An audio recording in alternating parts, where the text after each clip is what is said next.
always loved driving at night. I think because maybe there's less sensory input, you know, and our brains are kind of these very sophisticated ignoring machines, and normally there's light and things flying past. At night time, it kind of seems to hone the senses in.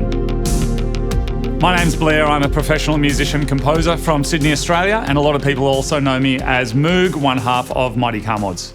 A number of years ago, I was doing location sound out in Kalgoorlie, which is in the middle of Western Australia, and I went to a cash converters there and I found an old synthesizer which is called a Realistic MG1, which I think came out in around 1978, and I just loved the sound of this thing. It was really Pink Floyd-y and it was just so wild, and it really opened up my mind. And since then, I've started collecting technology from 1978. So synthesizers, microphones, electric pianos, all sorts of stuff. I just love that era, and I love that that's the kind of things that my parents were probably listening to and the sounds they were listening to, you know, when I was first born.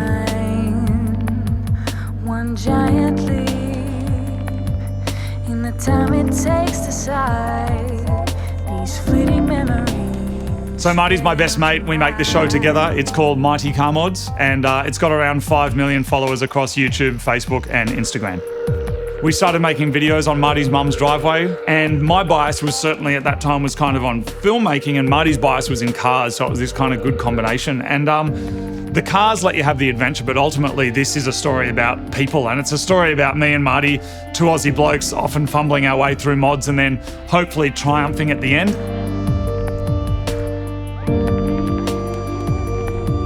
Of all of the projects that kind of I've been at the helm of, I'd say probably the one that I'm most excited about is the 240Z over here. The 240Z is an incredible car, but my particular one we found in rural Japan.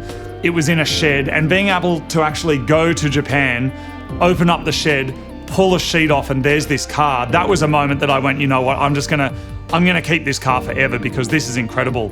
The Z line of cars was kind of the birth of these kind of exciting sports cars from Japan that Nissan were making, and I thought, you know, I want to go back to the beginning. And similar with the music, you can get a laptop, you can get all these plugins, but I wanted to go back to the beginning and see how it all started, and so the 240Z was the right choice for that.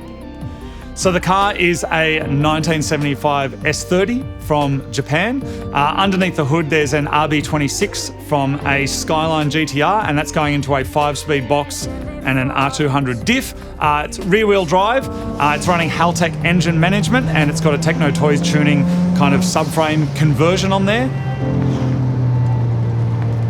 The white is an original colour. It may have been resprayed since, but the paint really is in excellent condition, and I just love it. It's a little bit off-white. It's not the kind of crispy white that you see with modern cars, so it definitely has that awesome retro aesthetic to it.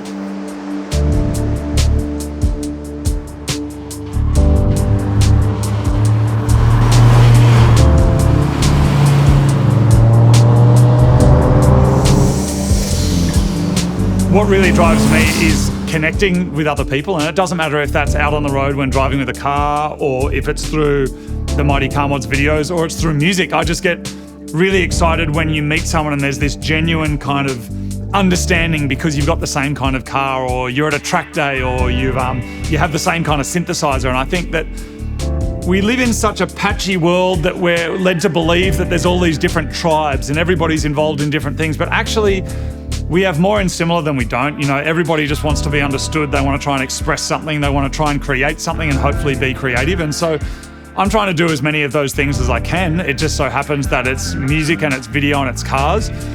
While we make the show as something that's kind of lighthearted and fun, you know, for a lot of people it is very meaningful out there, and we do hear from a lot of people who are in not very good situations in their life.